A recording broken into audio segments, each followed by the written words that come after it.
SaaS or WordPress? Why do I go the direction that I go? I'll tell you in just a minute.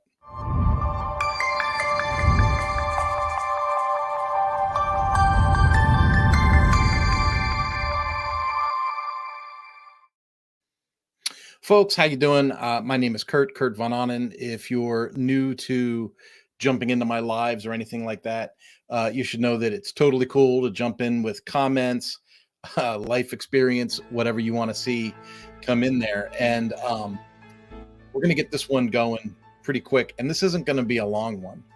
I just, as you know, well, as you might not know, I like to network and meet new people. Just today, I met another new person.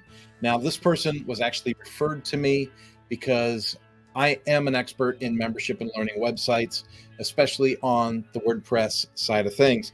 In fact, if you live in Hutchinson, Kansas, you can come and join us at the WordPress meetup Hutchinson. And I'm going to go ahead and take these headphones off right here.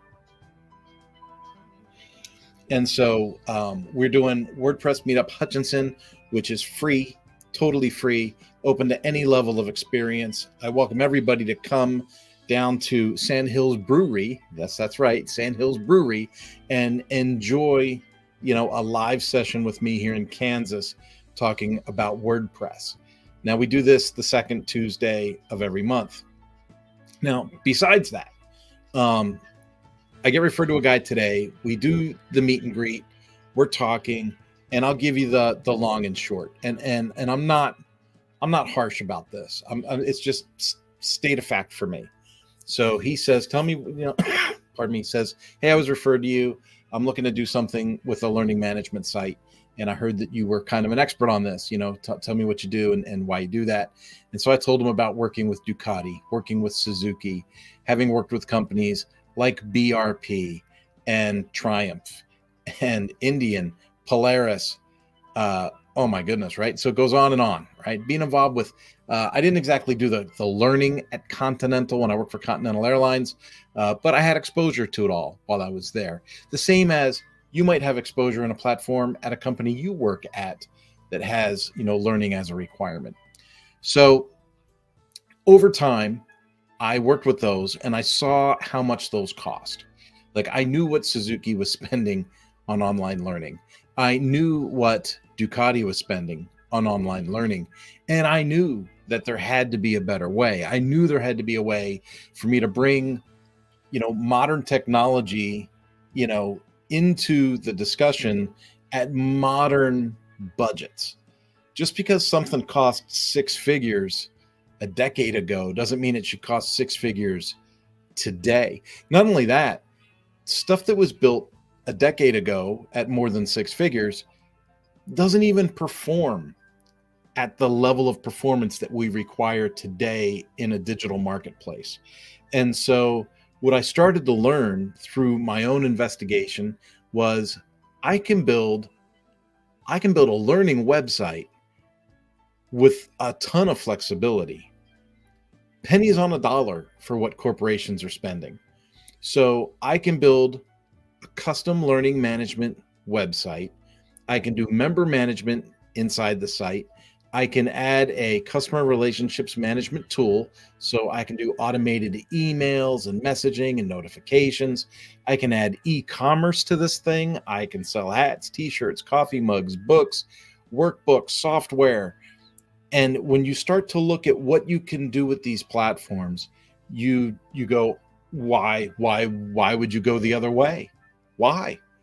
And so I explained all that to somebody today. They said, "Why do you, what do you do and why do you do what you do?" And I kind of went through that explanation.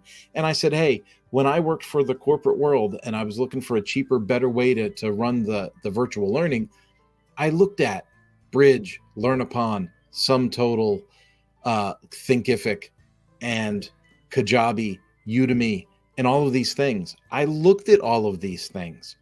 And then I looked in the WordPress space and I found a couple of players that were worth taking a look at. And I was able to narrow it down to working with Lifter LMS. In fact, I worked with Lifter LMS so much as a client that they brought me onto their staff, and I help onboard other people with Lifter LMS and problem solving, things like that. So I went through that, and I described that to this person, and I said, I get it. I totally get it. There are a ton of reasons to go with a SaaS option at first, because maybe you didn't do the deep dive. Maybe you didn't go down the rabbit hole and look at all the things that a learning management system can be over time. And so maybe you have an immediate need to put out a course. You have an immediate need to render something for an HR department.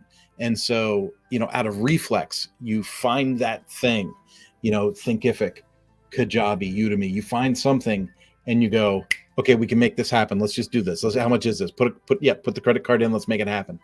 And then you make that decision. And then what happens is over time, things morph. And then some director or vice president says, hey, we need to email the list of students X, Y, and Z. And you're going, how do we email all the students? So then I got to export a list. I got to import the list to some other tool. I got to this. And then now you're stitching things together. Now you're starting to Frankenstein this thing. And then you're like, well, we want to do video meetings. We want to do live sessions. And then the system that you chose through a SaaS provider, maybe they don't have live sessions. And now you're going, oh, man, now we got to stitch Zoom or Whereby or Jitsi or Blue Jeans or Citrix, right? What was that? GoToMeeting. Now we've got to stitch that on there. And it adds more of this Frankenstein thing going on. I see folks signing in. So if you have comments, questions, anything about what I'm talking about, just want to let me know where you're calling from. Just put it in comments. I'll see the little thing light up and we can engage there. But so today when I met this guy, he starts telling me his story because he says, how did you get involved in what you do?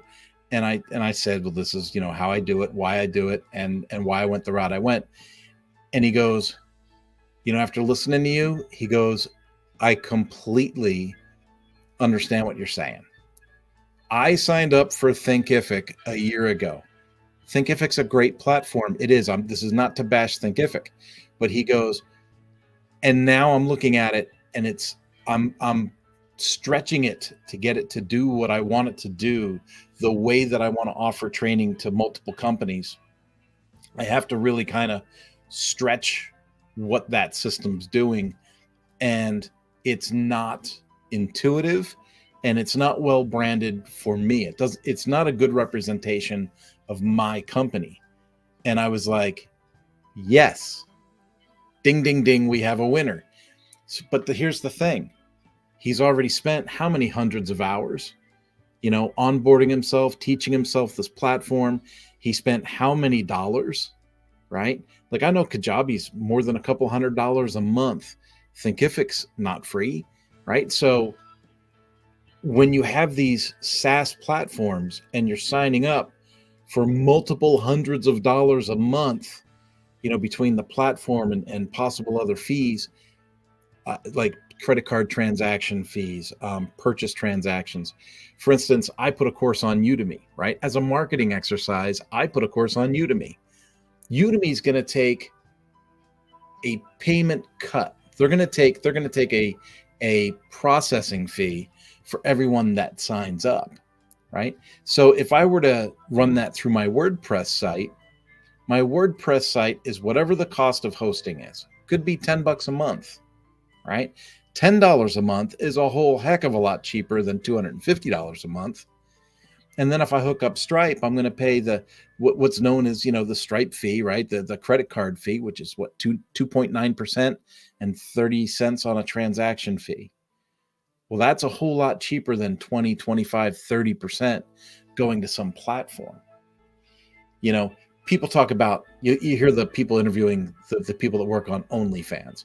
Now, OnlyFans is not my kind of content. It's not my thing. Okay. Just putting it out there. It's not my thing. But I think they're taking like 25 or 30% of what the people that have those sites bring in. So imagine, I've heard interviews where someone will say, oh, I'm making $10,000 a month on OnlyFans. And we go, wow, that's huge. Well, if you're making $10,000 a month and you're giving away $2,000 in processing fees. That's huge. When if you had your own website powered through WordPress with a couple of plug-in tools, those credit card processing fees would go from $2,000 a month to $250 a month. And that's huge when you look at something like that. So here I was talking to this nice gentleman, getting to know him a little bit, and he told me his experience about signing into Thinkific, building out through Thinkific, figuring out how the platform works. There's still onboarding, right? You still have to teach yourself how it works. And he said, I just wasn't that confident in WordPress. Okay. So he says, what if I had you build it for me? And then how would I let my customers get access to like their reporting for their businesses and stuff? And I'm like, dude, I can set you up with front end reporting through a group access. They can take a look at all of their students' progress and scores all through the front end. You don't have to give anyone access to the back end of your website. You don't have to become intimidated by it. If you want me to load up your first course, I'll load up your first course for you. I'll put that in as part of the website build.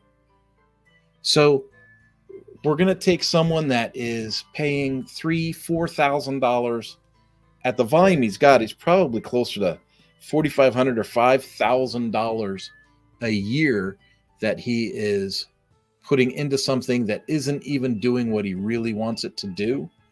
And we can build him something that does what he really wants it to do.